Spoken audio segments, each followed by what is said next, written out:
Olá, estamos em mais uma edição do programa Direitos e Deveres Cidadania em Ação na sua TV Destaque. A você, assinante que ainda não enviou a sua mensagem para o nosso programa, anote aí os endereços eletrônicos e o telefone que aparece no seu vídeo.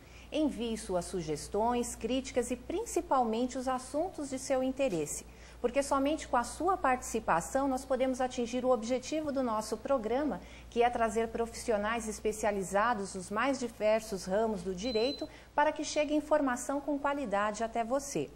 Hoje nós temos uma convidada muito especial, muito querida entre todos nós, que vai falar sobre as dúvidas mais frequentes no direito do trabalho. Eu estou na companhia do Dr. Cazu e ele vai apresentar a nossa convidada. Como vai, Dr. Cazu? Adriana, a nossa convidada de hoje é a famosa, querida doutora Selma Regina Grossi. Ela é advogada militante, professora universitária, pós-graduada em Direito Difusos e Coletivos, especialista em Direito do Trabalho e Previdenciário e atualmente ocupa o cargo de diretora tesoureira da OAB Guarulhos. Doutora Selma, bem-vinda. Eu já vou fazer logo uma primeira pergunta.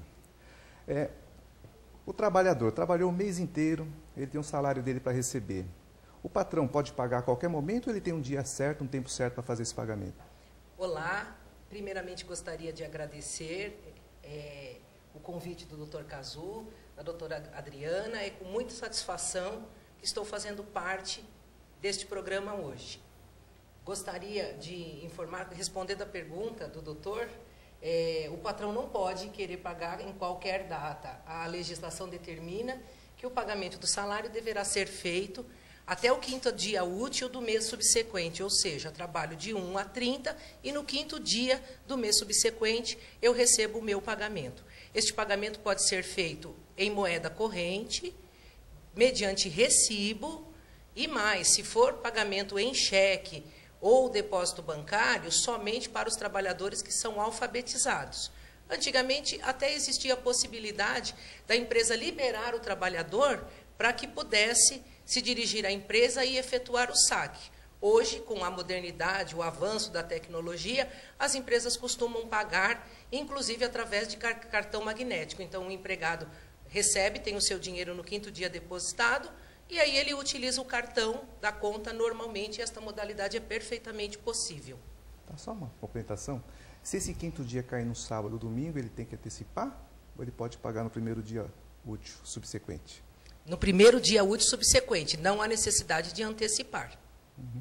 E, doutora Selma, no caso daquele empregado que está cumprindo aviso prévio, se ele cometer alguma irregularidade durante esse período, o que pode acontecer?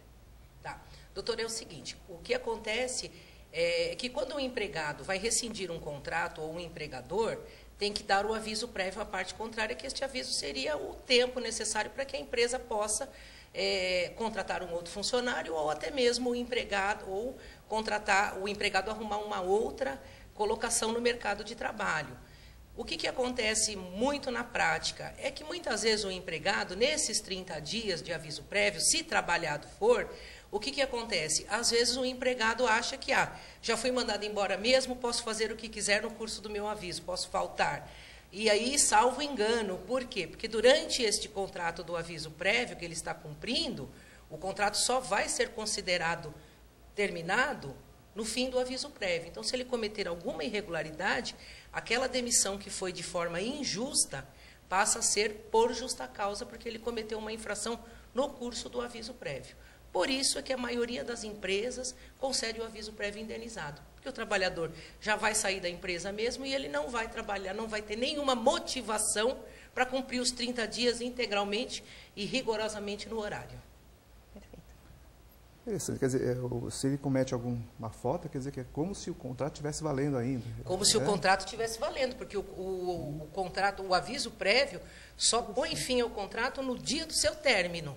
Interessante. E nesse caso, esse empregado que ele foi demitido, ele aparece lá no sindicato, no Ministério do Trabalho para fazer a homologação, né, para aqueles que têm mais de um ano.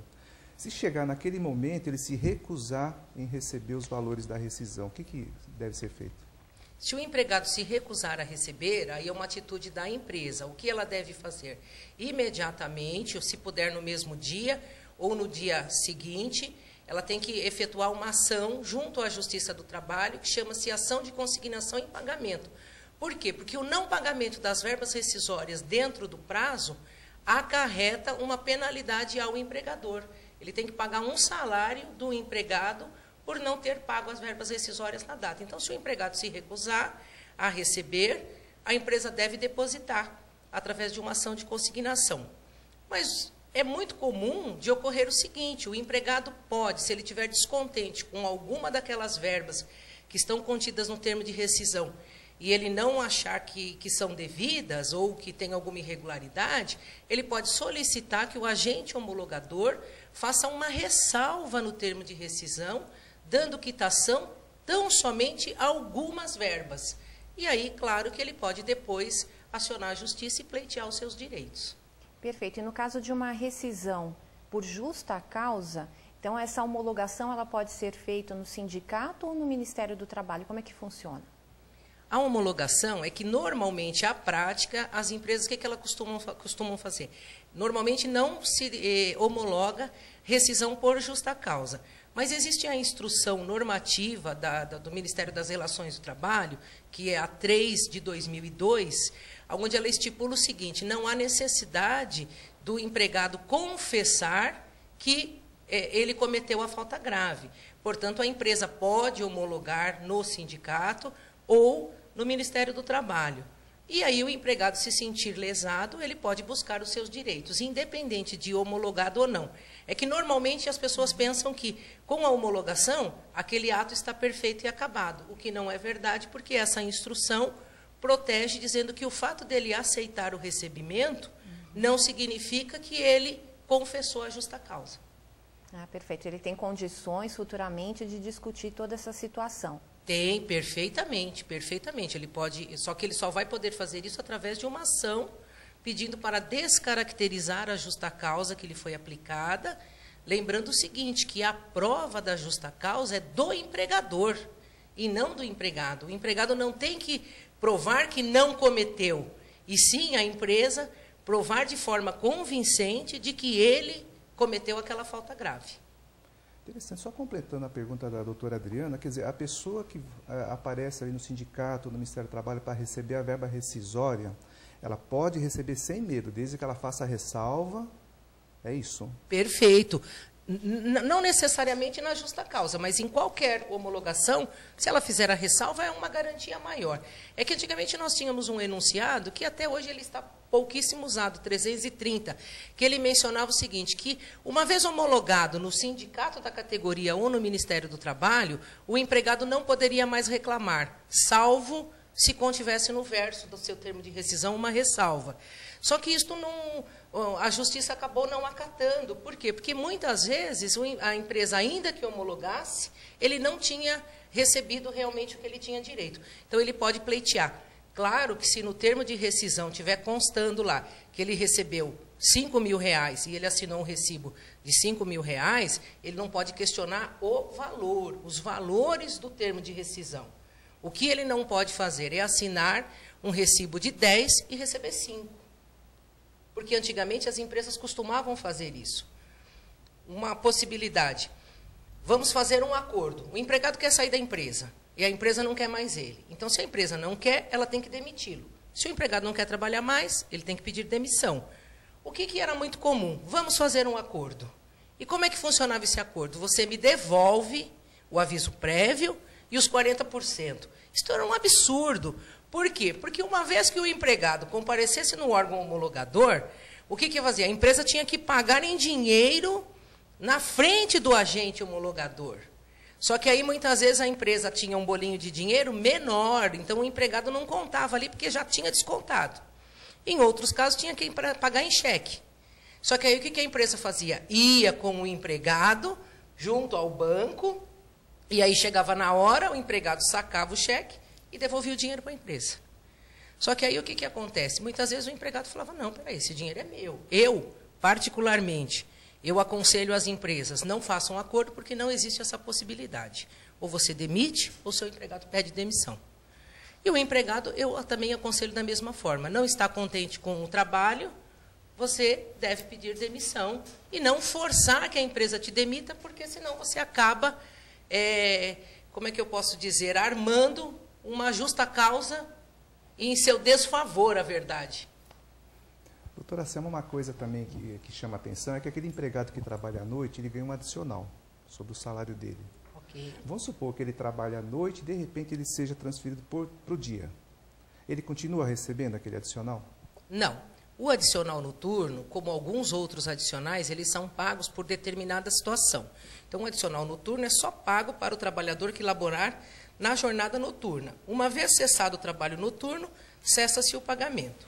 A jornada noturna é aquela compreendida das 22 horas de um dia às 5 da manhã do dia seguinte.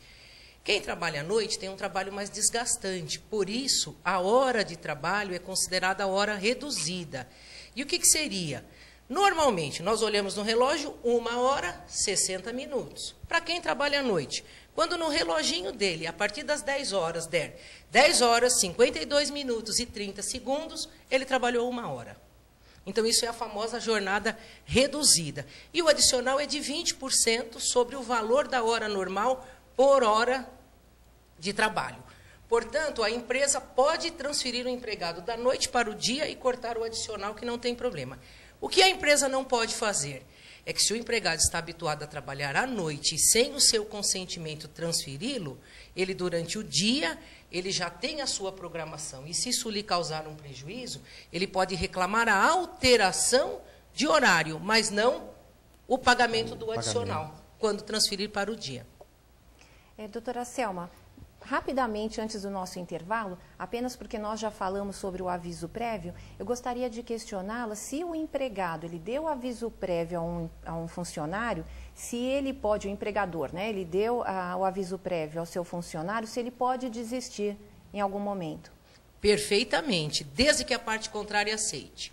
Por quê? Porque o aviso prévio, desde que não expirado o prazo. Então, aviso prévio de 30 dias, se dentro desses 30 dias ocorrer entre as partes uma reconsideração sujeita à aceitação de qualquer outra parte, ou do empregado ou do empregador, é como se não tivesse ocorrido o aviso prévio, rasgamos isso e o nosso contrato permanece o mesmo. Perfeito. Então, agora sim, vamos a um breve intervalo, voltamos já.